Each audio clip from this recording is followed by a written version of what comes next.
What is going on, guys? My name is Patrick, aka Chief Pat, and today bringing you guys a clan war recap that just finished up earlier today against Saigon Coffee. So this was a really good clan war. I wanted to show you guys some of the raids that happened inside of it. It actually came down to the wire and was only decided by a single star, and if it went to the tiebreaker, the other clan would have actually won. So let's just go ahead and get into the first attack right here from Mitchell. Looks like he's going to be going against their Town Hall 9, and seeing as what he's going with, he's actually bringing a lot of wizards and golems into this attack. So this isn't your traditional Gola Loon. This is actually just using golems, wizards, and balloons. So he's hoping he can clear out most of this base and then use the balloons towards the very end to clean up these outside buildings and see if he's able to 3-star this Town Hall 9.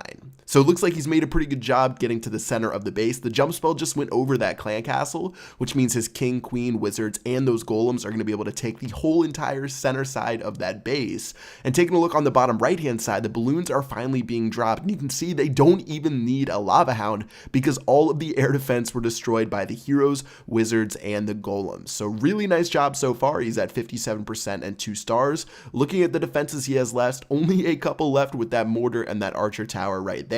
That's going to do it for the raid, and a really effective raid by Mitchell right there, and a pretty cool variation of the normal 3-star strategies you see at Town Hall 9. So that'll wrap it up for the first one. We actually took a pretty sizable lead in the very beginning of this clan war, including this attack that you guys see right here. I think we were up something like 10 stars before they actually started to storm back, and we had to put some stars back up onto the board. But again, 3 stars against their number 12 player. Let's go ahead and check out one of our higher level players attacking their number 2 Town Hall 10. So looks like we have Asay attacking Kiet, and he's actually going to start it off with the Queen Healer and only bringing 3 healers. The queen's going to definitely be a little bit squishier than normal, but she's already taken out that first air defense, and she's making her way around the bottom left hand side of the base. You can also notice inside of his army camps, he has 2 lava hounds, 25 balloons, as well as he has his clan castle, which is, of course, is filled with something else. So let's take a look at what happens as he's already popped his queen's ability to take out the enemy queen, and his queen's just going to keep strolling her way around the base. So a couple of wall breakers to take care of that compartment on the very bottom. That'll loop the queen around so she can make her way back into the base and shoot down that air defense and that mortar.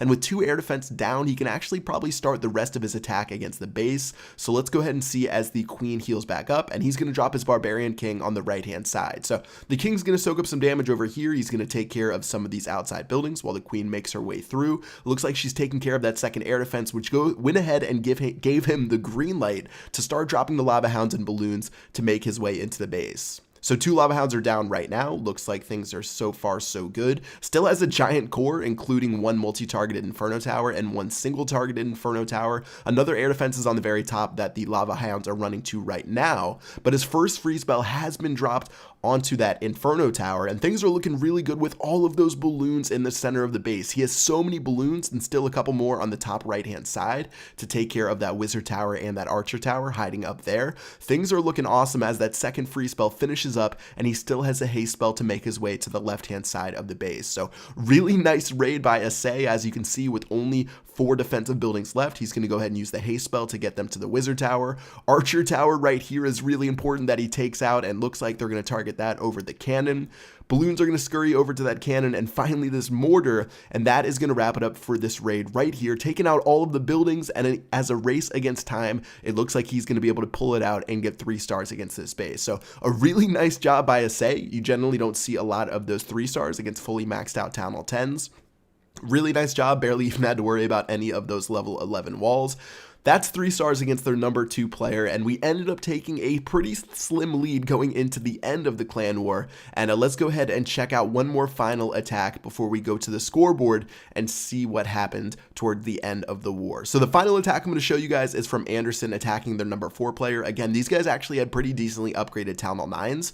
This was only a 15 versus 15 war, so even their second to last player had pretty decently upgraded walls. All of them are level 9. He has level 17 Archer Queen, Barbarian King that's level 19, so pretty solid stuff. And let's go ahead and see what happens as Anderson starts off his attack. So he's actually going to be using Valkyries, which is why I wanted to show this one off. And whenever Valkyries are used in 3-star attacks, they are generally some of my favorite attacks to watch. So because he is using Valkyries, he's going to be able to skip that Lava Hound, not even going to have to worry about that, because Valkyries aren't going to worry about that at all and just run their way into the center of the base. First heal spell has been popped, and he's pretty much just banking on these Valkyries taking care of the center of the base, and he's already procced some of the giant bombs, which are going to clear up his Hog Riders to run around right now, and they're going to start looping around the left-hand side of the base. So seeing as this guy has a pretty interesting setup for his base design, the Hogs are actually just going to run around in a complete circle, so he's going to have to save his final heal spell, probably for these Hog Riders in case they started to get whittled down by these Wizard Towers, the Mortar as well, but he still has those Valkyries in the center of the base, as well as the Golem,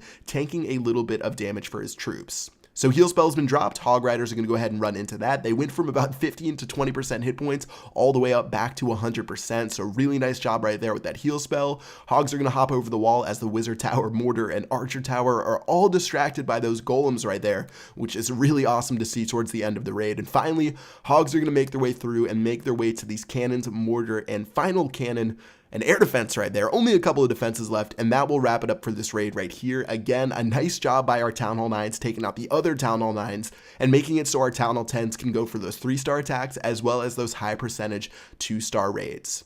So that's 3 stars for Andy, and taking a look at the scoreboard, it actually ended up at 36 to 35, a slim 1-star victory for the Classronauts. And if you look at total destruction percentage, we actually were down 1.2% destruction percentage, which means if we got 1 less star, we actually would have lost this war. So every single raid counted. A really nice job by my clan. Super happy about the victory, and definitely wanted to show it off to you guys. So that's going to do it for this video. Hope you guys enjoyed. Again, sneak peeks are going to be starting next week, which is really exciting. Can't wait to see what's coming out in this next update, but until next time, I will see you guys later. Peace out.